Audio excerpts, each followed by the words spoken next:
தீவிர சிகிச்சை பிரிவில் அனுமதிக்கப்பட்டுள்ள 11 பேரை நேரிலே சந்தித்தோம்.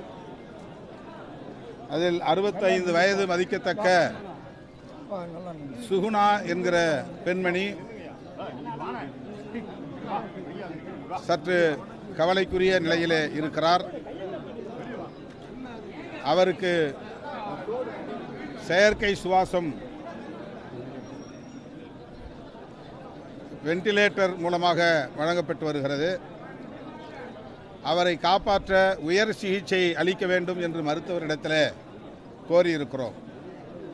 இங்கே போதுமான வசதி இல்லாவிட்டால் மதுரை அல்லது திருச்சி போன்ற இடங்களில்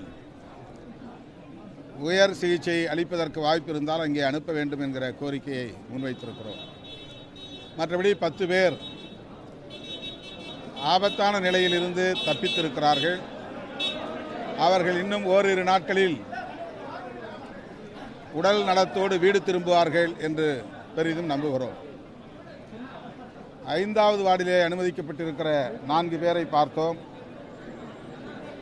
அதில் ஒருவர் மட்டும் இடது கை செயலிழந்த நிலையிலே பாதிக்கப்பட்டிருக்கிறார். நரம்பு மண்டலத்தில் அவருக்கு பாதிப்பு ஏற்பட்டிருக்கிறது என்று மருத்துவர்கள் செவிலியர்கள் கூறினார்கள்.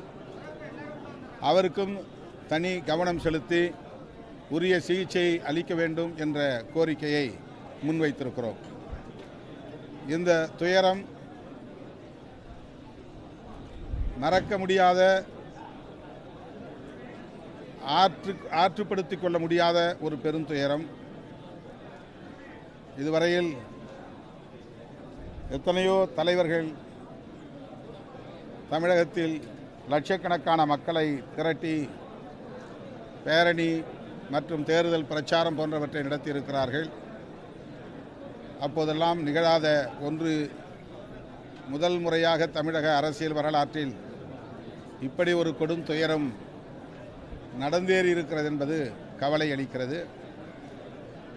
இதை கேள்விப்பட்டவுடனேயே நள்ளிரவு வேளையில் கரூருக்கு வருகை தந்து மருத்துவமனையில் அனுமதிக்கப்பட்டவர்களை எல்லாம் பார்த்து ஆறுதல் சொல்லியிருக்கிறார் முதலமைச்சர். அதேபோல உயிரிழந்தவர்களின் குடும்பத்தினரையும் இந்த மருத்துவமனை வளாகத்திலே சந்தித்து ஆறுதல் சொல்லியிருக்கிறார். அவருடைய இந்த விரைவான நடவடிக்கை அதிர்ச்சியில் உறைந்து போயிருக்கும் நம்மை போன்றவர்களுக்கு ஆறுதல் அளிப்பதாக இருக்கிறது.